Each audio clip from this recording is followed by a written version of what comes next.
we all know, Tesla's blazing ground, and that's awesome.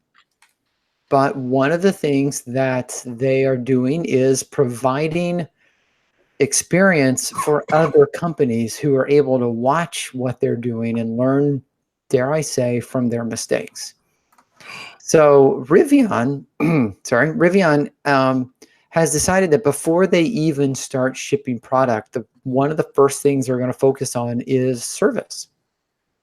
So in Teslarati.com, they have an article called Rivian is spending a huge amount of time avoiding Tesla-type service issues. And we had talked about this in the Tesla Life, which if you're watching the show and you don't watch the Tesla Life, shame on you. Go to youtube.com/the Tesla Life. Is it numeral 1? Nope, just the Tesla Life show. The Tesla Life show will get you there. Yeah. And make sure you subscribe to that. Okay, so one of the things we've talked about on that show is some of the long wait times for service for Teslas. And Rivian is taking that to heart. And as a result, they have invested a lot of time in laying out exactly how they're going to service their trucks after they start selling them. Well, one thing, it is a pickup truck with a bed, so they can fill it with spare parts when it leaves the factory. So you'll be able to set it. Right. I mean, the Rangers, right? They're set. You just throw all your stuff in the back. Yeah. So is there anything objective in this, like changes they're making that they're doing differently, or they're just saying, oh, we're learning from their mistakes? Yeah. That was it. They're just saying that they're learning and they're trying, because, you know, as we've said many times, one of the things that Tesla does not have for their convenience is 100 years of third party, you know, the dealership network and third party repair shops and things like that. Well, even distribution warehouses, you know, to have the parts within a day of the customer. Yeah.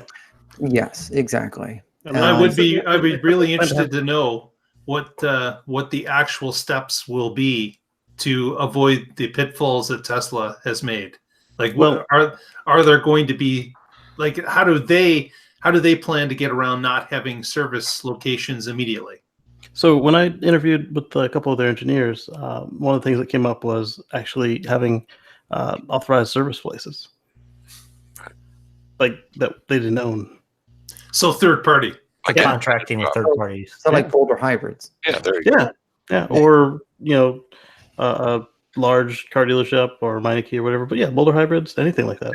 Just Boulder hybrids. If you own let them use their distribution network and stuff. Yeah. Yeah, if you own a Rivian truck anywhere in North America and you need it serviced, you take it to Boulder Hybrid. Yeah.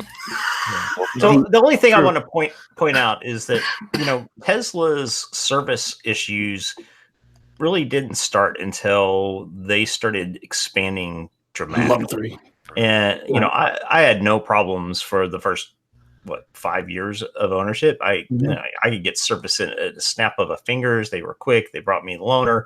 You know, so service wasn't really an issue for a long time. But once they started cranking out higher volumes in the Model 3 and things like that, suddenly that became a much bigger issue. And there were more vehicles that could crash than were crashing before. And so suddenly supplies became an issue. So I think it's really easy to talk big that, oh, we're not going to do what they did. But, you know, let's see what happens in reality. And I hope they are successful. I think Rivian offers a potentially great product, and I'd love to see them be really successful with that. But talk is cheap, man. Definitely treat me like a king. And now sometimes I feel they treat me like a criminal. Yeah. Evan, I have a question for you. Do you think Tesla lost money on that service strategy those first few years? Oh, sure. Of course. Yeah. And I think that's really the only lesson here. It's not about we're better than or da-da-da, but it's looking at another company who tried to do it a different way and went, maybe that didn't work out so well. Maybe we got to do something else. And I think that's one of the good things about Rivian is they don't, there's a little less arrogance there. Fair. And they're willing to go, hey, you know what? Maybe this is the way to do that. Maybe we can't do it with Rangers and all that. That's all. Well, if they're going to start slow, I mean, like Evan said, they did track for quite a while, and then when they grew faster than they could keep up with, then that's when all the extra bad stuff happened. But they're fixing it. They're slowly going at it, but Yeah, they're also a Tesla good place to learn from. Yeah, Tesla continues to make significant changes. Oh, you said it. I can now schedule appointments for service from my app. You know, the mobile service from the app the other day. Right, It went to the main service center and it bounced to mobile. I was like, that's awesome. Right. Yeah. But again, I'm not saying that they can't do it. I'm saying, are they losing money doing it? Is there a more economical way for a company who wants to stay in business to do things? Well, I like his stance though. His stance is, why should you have to pay because I built it wrong? Yes.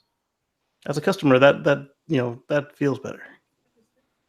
And I don't think and here's the thing, Rivian's going to lose money too, no matter what they do. Sure. They're going to lose money for the first several years because every car is going to be under warranty and they're going to have no money coming in. It's all going to be expense. And that's been the same way for Teslas. They've continued to grow. The vast majority of vehicles are under warranty. So it's a loss leader, for lack of a better term. You have to have it. Without it, you don't sell cars.